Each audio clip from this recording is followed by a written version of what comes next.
Hello and welcome to another episode of Nerf News. I'm your host Drac, on your #1 source for new Nerf news. Today's episode is very special. As an old school Star Wars fan myself, I'm excited to bring you information about these new Star Wars blasters. So we're going to begin from the top and go down. Chewie is one of my favorite characters, and he's Bowcaster. Used to have a Nerf version, but now it has a full redesign.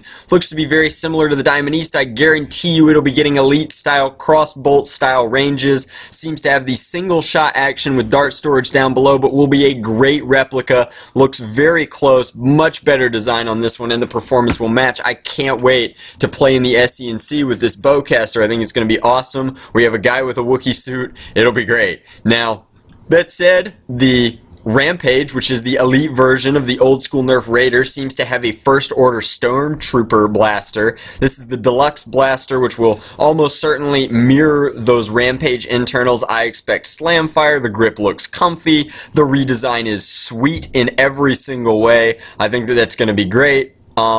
Scope looks like an old school Super Soaker scope, but it's been completely redesigned, so I like that a lot. I hope this stock becomes the new standard. It looks very comfy. Hopefully it's full size, not as small as it looks in this photo. Jam door fits the theme well. Everything about this blaster is sweet, assuming that it has those elite style internals. Down here we have a first order Stormtrooper blaster, and I'm honestly kind of confused by this one. It's definitely a single shot pistol. It looks functional, certainly. It's got an interesting, I'm going to be honest here, very weird iron sight, and I can't tell if this is a pullback mechanism or if it's going to have a slide, and if it does have a slide, where is it? It's a very strange blaster, so I don't know much about this. I can't wait to get my hands on some review models so that I will be sure to bring you actual hands-on reviews as soon as I get them. So moving along, we also have started seeing pop up in stores these are Star Wars themed elites. They come in red and blue, and honestly these are a strong pass. I want to say these are selling for 10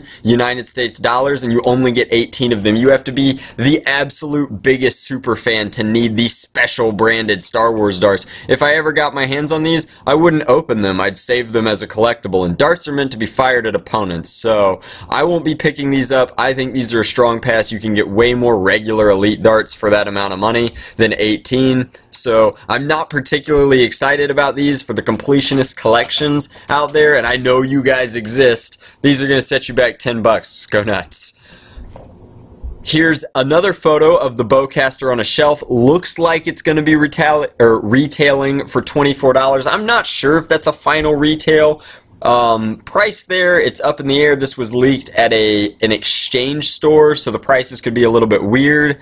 Here we have ranges of 65 feet, which is not elite style ranges, but I expect that it'll have solid performance, and if it doesn't, we can always change up that ultra sweet elastic that Nerf ships their blasters standard with. I love the box design. I love everything about the entire Star Wars line. I'm a huge Star Wars fan. I'm just very excited for not only the movie but also these blasters. It's like Christmas but early.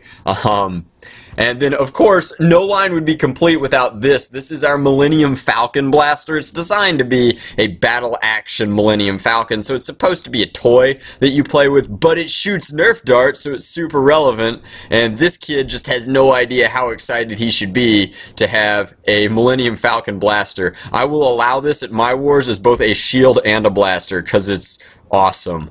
I wish it was firing mega darts, not elite darts, but all I can hope is that every child who gets to play with this toy makes pew pew noises when they're firing it, because it looks like a lot of fun. The replica itself doesn't look great. I hate to admit that just as a Star Wars fan, there are much better Millennium Falcon replicas out there if you want to play with those, but the fact that it shoots Nerf darts is unprecedented and a fine little treat for all of us fans out there of both brands. So this is a fun Nerf news episode letting you know that there are Star Wars tie-ins coming. This is some of them. I hope that there are more of them, but I have no way of knowing at this point. I'll bring you more news as I get it. And as always, guys, thanks for watching. I hope you enjoy your weekend. Get out there and Nerf.